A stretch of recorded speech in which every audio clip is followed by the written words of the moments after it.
Huge news! Before our regularly scheduled video, you get to see the world premiere music video of the new single from Scott Grows an Avocado Tree. This single is on the top of the Australia Top 100 music singles. Hold on, you're gonna go crazy.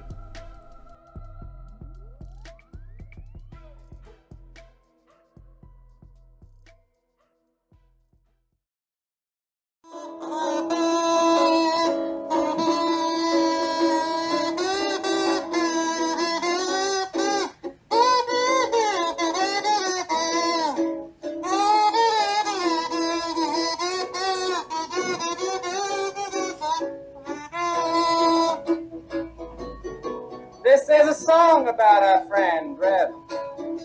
Don't ever, ever call her Becky. She will cut you right out of her life. You should respect her, because she's fighty.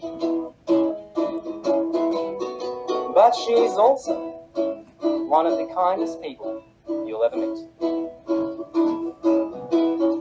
She cares so deeply for those around her and is one of the most selfless people I know. She's a creative soul. I would describe as paradigm shifting is Reb with her videos and her art and her plant cap. I'm actually real sad because we're not going to get much more plant cap for a while. It's my favourite show, next to Star Trek. But you know, Reb is a one-woman show. And she covers my outro music.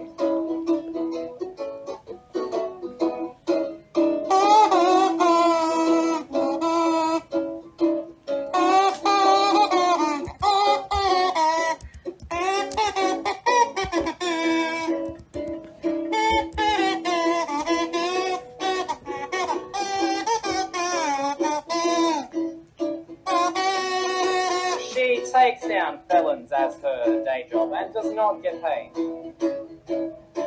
nearly enough for it. She has lots of exotic pets and is an expert at caring for them. She is the one-show woman, Fantastica, Plantastica.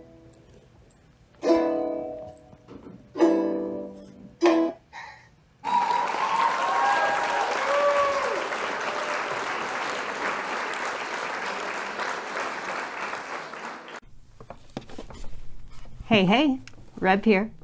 Rebecca. Just not Becky. And Nikolai. And come here, Albert. Come on. Albert's not going to say hi. Poppy, you want to say hi? Oh, now Albert wants to say hi. Come here. Oh, everyone wants to say hi now. And Albert. And now Poppy's up there. So I had requests from people to see Nikolai because he was not included in the Meet My Pets video because he was in brumation, and now he's awake. Now he's awake. So I thought, sure, let's get him out. He's very active. He definitely lost some weight during brumation. But he woke up and he was up. He's doing nothing but running around and digging holes and eating like a champ. Although, bad timing to wake up because that means I have to go find special greens for him at the grocery store. And we all know now's not the time to be running around the grocery stores finding dandelion greens and mustard greens and turnip greens. But I gotta say, I'm very happy to see him because I missed him. And he is a cool dude. And he is as friendly and happy as ever. This boy comes running when he hears you. Let's see if I can get a nice happy view of him for you. I have no idea. if that's focusing at all, because I'm a long way away. But he's a Russian tortoise, and he's beautiful. He's still a little dehydrated from his long slumber. He was asleep, I think, for about 3 months, buried in a dark hole. But as soon as you come near, he comes running, and he tries to climb up the side of his tortoise table to get to you, because he's so social and so friendly. So yeah, Nikolai, the Russian tortoise. Nikolai. He wants to go see Svetlana. All right, I'm gonna go put him back in his tortoise table so we can get on with our video.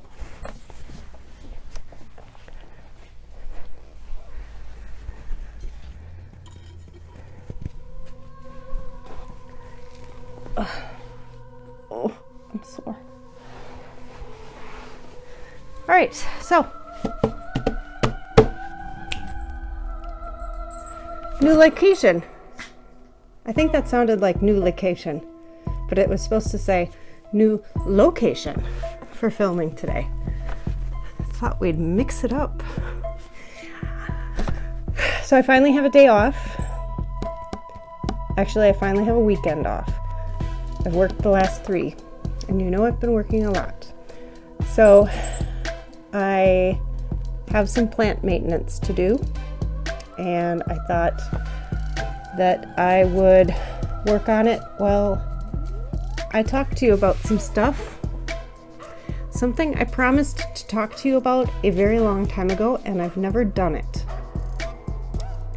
So since the task at hand is a little spooky, I thought I'd tell you some spooky stories.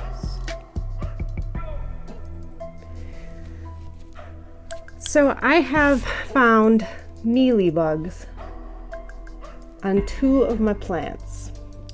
First, I found a couple of mealie bugs on my super weird wonky jade that I used in my most underrated plant video that I did for that collab video. And it was on that video that I found when I was editing that I found the mealie bug, because I saw a white spot on it when I was editing, and sure enough I found like 1 or 2 mealie bugs. So I treated it, I got rid of the mealie bugs, and then treated the whole plant because I was really disgusted, because they're disgusting. I mean, as far as pests go, they're kind of cute. They're white and fluffy, but they're still gross. So I treated it, but wouldn't you know, there's still, well, last time I looked, I thought I saw a couple. But the other day, I was looking at this big, beautiful Hoya, and I found several mealie bugs, and I was grossed out. So then it hangs right here, and it hangs over a bunch of other plants, and it actually is right in the same area. Oh yeah, mealie bugs. So I was concerned, and I thought, well, it was right above where this one hung. Now they don't even come close to touching, but maybe that's how. I don't know. I don't understand how bugs just pop up out of the blue. Where do they come from? I don't understand when there's no bugs and you don't change anything and nothing's near it with bugs. Where do they come from? That's what I don't understand. Regardless, since the mealie bugs are spooky and white and they look like ghosts, how about some ghost stories? Ooh. Campus ghost stories, anyone? Okay, first, I am very thirsty.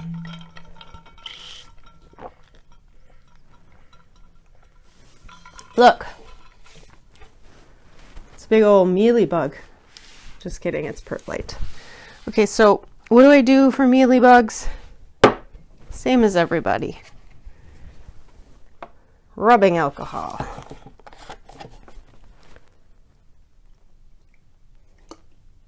I can put some in a little bowl. And what do you call these things?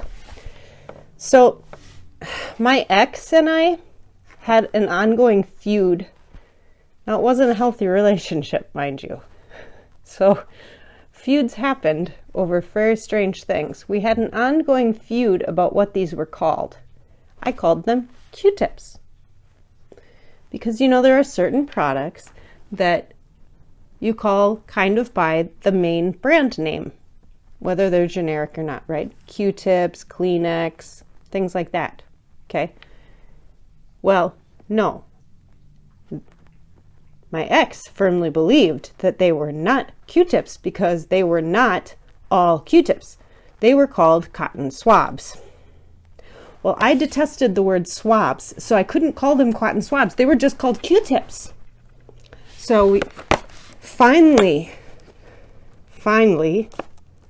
decided that we would compromise and call them cotton sticks. But I've definitely gone back to calling them Q-tips. So we need Q-tips. And I have a feeling we're going to need many. I purchased red because they're pretty. Then, once I'm done dabbing off all of the mealie bugs I can see, I'm also going to spray the heck out of this thing with water and alcohol mixture. Because I mean business. Let's do this one first because it's going to be a heck of a lot easier. Okay. Now, ghost stories. So, the campus where I work is the oldest thing in the city where I live. My city's a decent sized city. It's not New York or anything. It's not Chicago. But it's a decent sized city. You know, one of the bigger cities in the state. Okay, so I'm going to have to put on my glasses. Now remember, the photochromatic lenses are defective, which is why I haven't been wearing them on camera. So the lights are going to make it look like I'm wearing slightly tinted sunglasses, but I can't see. Okay, so the city was founded around campus. The first thing in the city was our main hall. So it's very old. All of the buildings are very old. So of course, there is paranormal activity, of course. Now, there used to be an annual campus ghost tour that the university actually put on. It was a sanctioned thing, but they stopped doing it. I think it was getting too much attention to the university about the ghosts and not enough about what they really wanted to focus on in the university. So there is stuff out there documented about like where some of the ghosts they believe, who they actually are. But we're not going to talk about some of those. We're going to talk about actual officer experiences. Now, every officer has had their own experiences. There's not a single officer who's worked there who has not had experiences. And we're talking some extreme, we have very conservative officers, we have very liberal officers, we've had old officers, young officers. Right now, the oldest officer we have is in his 60s and the youngest is 23. So all walks of life. Some have been police officers, some have been Marines, some have been old lady mothers like myself. Okay? So every single one has had experiences that they swear are real and not just like, oh, that could have been the heater. Okay?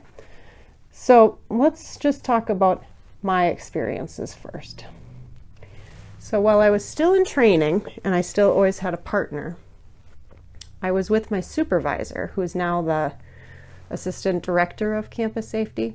And we were walking through Main Hall, which is that first building in the city I live in. So the oldest building on campus, obviously. So it was built in 1847. And she had been telling me already about experiences she had had in that building with, like, she'd turn off a light and then walk to the next, when we're locking up buildings at night and securing buildings, late at night. This was when I was on night shift. She had been like walking through the building, turning off the lights, locking the doors, and then she came back down to the first floor after doing it, and then all of the lights were back on, things like that. Okay. Well, I was walking down the hall and I was about 3 steps behind her and off to the side a little bit. So I was like diagonal behind her about 3 steps. So she was a little ahead of me to the side. And we were walking and talking and just securing the building. No one was in the building. It was probably midnight or so. And suddenly something touches my ear. I whip around and there's nobody there. It was not like a feeling like wind or anything. It was not feeling like someone like blowing on my ear. It was a firm, someone touched the top of my ear and dragged their hand all the way down to the lobe of my ear. Like a firm, like, whoof, like that. Yep.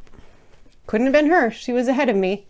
I whipped my head around because someone was there touching me. It was not like, oh, and it's not like I have long hair that suddenly just fell across my ear. And it was, even if I did have long hair, it wouldn't have felt like long hair on my, but you know, I do not have long locks.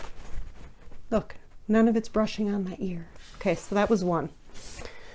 A different night, I was still in training, and I was with a different officer who we were going through the library, and we were securing the library late at night.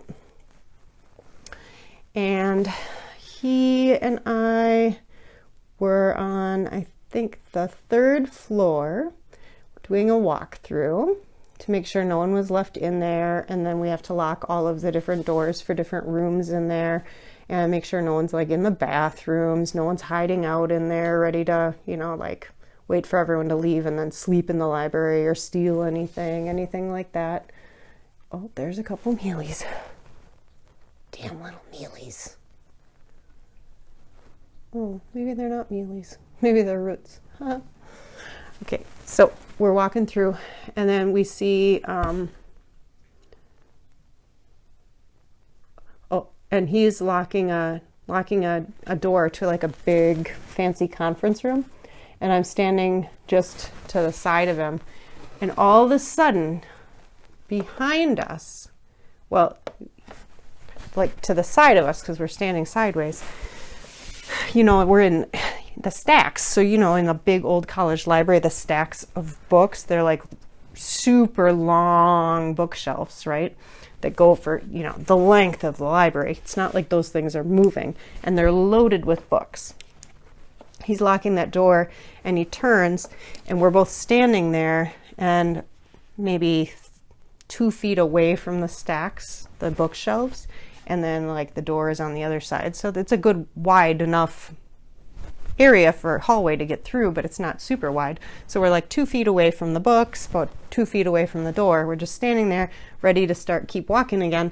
And all of a sudden, right next to him, 5 books go bam, bam, bam, bam, bam, bam, just fall down.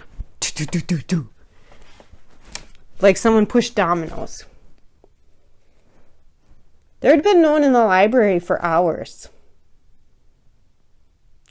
It's not like someone bumped the stacks. It's not like anyone, you know, was like recently in there and the books were just like teetering, waiting to fall over.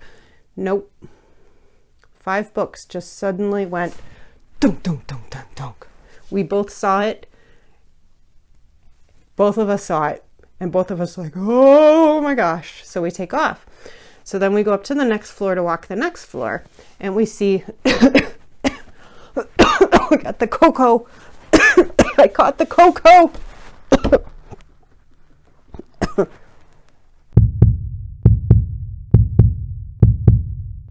caught the cocoa.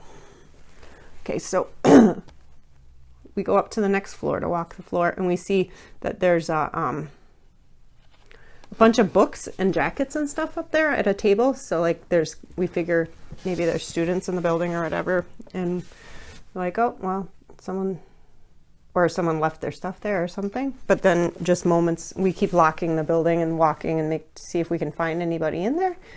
But a second later, the phone rings and some kids say, hey, we left to go grab something to eat or whatever. And since we left, you locked up the library, so can you let us in so we can grab our stuff? So they weren't in there. So we went down and let them in and walked them back up to get their things. And when we came back up, the big door that we had just locked, the door was unlocked and standing wide open. Yep. So the ghosts didn't like us being in the library. They were mad. All right, now let's see. What's another one that I've had to me? Shoot, there are more that I've had. I don't remember which stems I've done.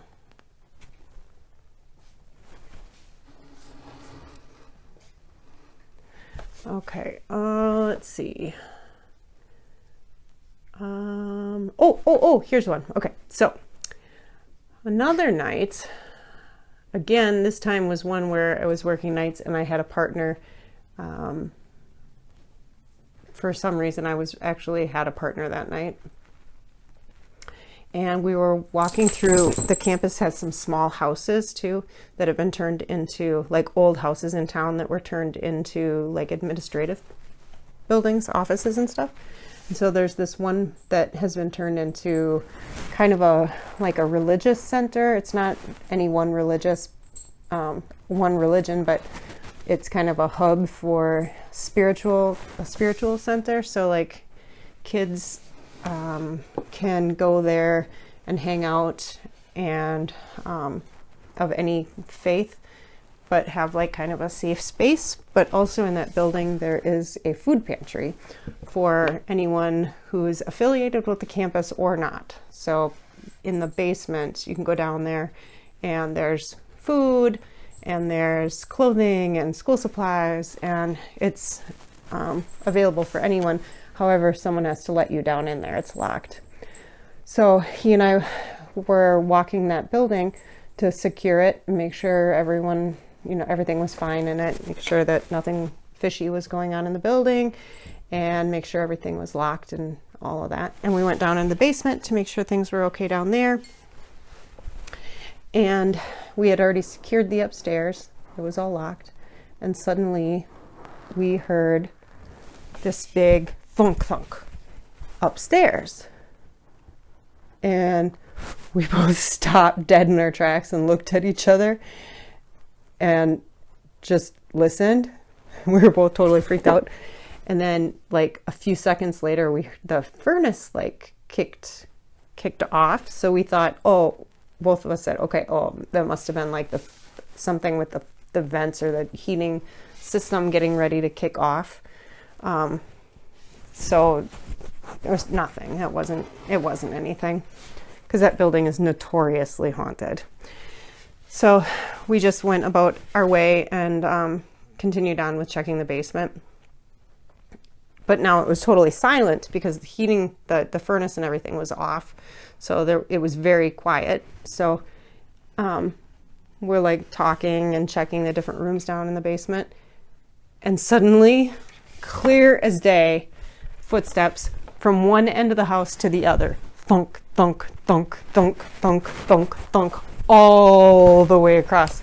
So now both of us are like that. How? Like that. The cocoa. I got the cocoa.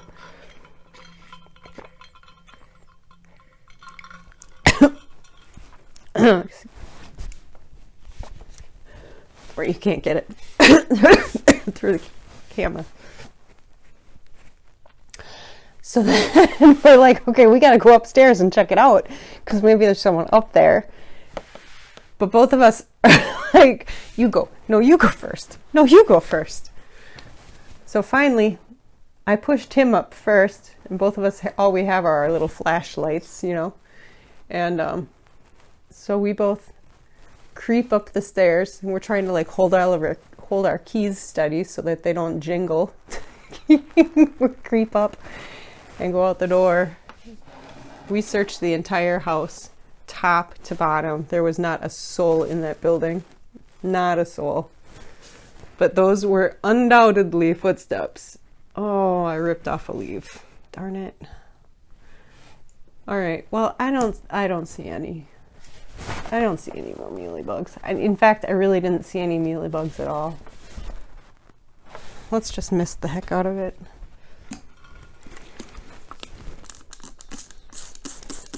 All right, so this is just like, I don't measure, I just dump, but I think this is probably close to maybe 60% water and 40% alcohol in here. That would be my guess. It's probably fine. All right. What else? Let's see. The gym. There's the big old gym on campus. I don't want to touch this one because I see lots of them. I don't want to touch this one. Oh, but I like this Hoya so much. Oh, I don't want to touch it. But I don't want... Oh, I would use my gloves, but I don't want to waste my gloves. I don't want to touch it. I'm so grossed out.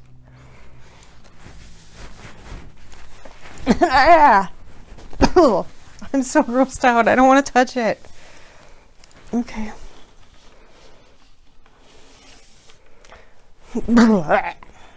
Okay. Gonna be brave. Oh God, there's so many. Why?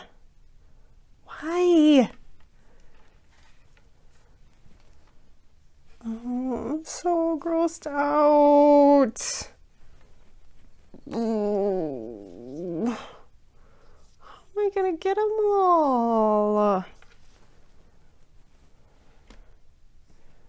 I'm so grossed out.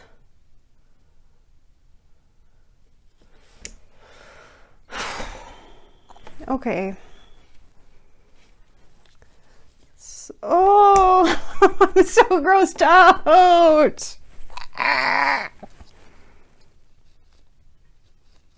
They're down in the crevices where I can't even get them. Okay. So there's the big old gym, and then there's like a really nice new wellness center. So there's like the old gym is really old, and there's actually spots that look like dungeons. It's creepy. And there's so many places that I can't explain. Sometime I'm going to do a video tour of this building because I cannot explain how creepy the place is. I can't explain it. But when you go in that building, it's rare that you don't hear something that you think could be otherworldly. And some of it, of course, has to be just noises from like the boiler and things like that. But some of it is absolutely not, because all of us have had to chase what we're convinced is a person around in there multiple times. Like we'll team up and head different ways and work together to try to corner a person, but there's never a person there. And we will cover the entire place from top to bottom, and we'll be like cornering. So we'll get 3-4 people together and work rooms and work hallways so that there's no way a person can get out, upstairs, downstairs, basements, and try to trap people because we hear them. We hear them running. We hear them like making noises. And in the end, there's never anyone there. This one, I don't do that building very often, and I haven't had this experience, but several of the officers have recently been in there, and they'll be walking through like different gymnasium type areas or racquetball courts and things. Oh, this is gross in here. And they will have what sounds like a ball get thrown hard up against a wall right next to them. Like, you know, the sound of like when someone chucks a baseball at a wall. It'll sound exactly like that right next to their head. Yeah. Let's see. Oh, here's a good one. In the wellness center, which is the nice new, like, in there is the health center, and there's the a really nice, like, tons of really nice workout facilities, and the pool is in there, and like there's the gym, another big gym, basketball, racquetball, several different, like, oh my God, they're everywhere. Several different weightlifting things. Like, it's amazing. It's beautiful, right? They're in the pool in there. It's been caught on camera where in the middle of the night, all of a sudden, okay, so the pool is a competitive pool, and it has the big, you know, those big heavy lane dividers that go down, or those big heavy plastic, like, connected rings, right? Those things are heavy and hard to move because people jump over them. You can, like, hang on them, right? You watch the Olympics and whatever, and how they, like, hang on those in between, like, when they finish their match, their race.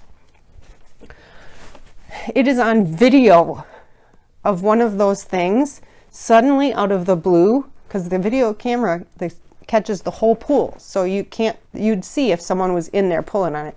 One of them getting pulled all the way, like, to the side and then going back.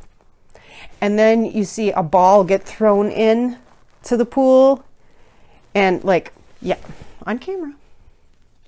So the pool, well, that was a nightmare.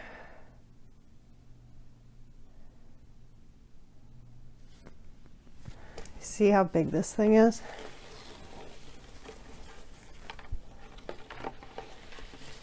A lot of leaves on that.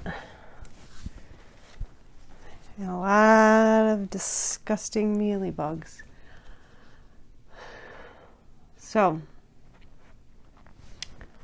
I went through and I Q-tipped as many as I found, and then I used so much spray alcohol and water on this thing. I can't even tell you. So I also sprayed the heck out of the macrame and the pot, and I sprayed the front and back of every leaf, like 13 minutes a leaf, and the stems, and myself, and the table and the floor. And good God, I hope I got it. I like skeeved out. And I see perlite now, and I think it's a mealy bug. Well, I hope you enjoyed the ghost stories, because I have a million more, but the ones that are my personal experience. Oh crap, what's that?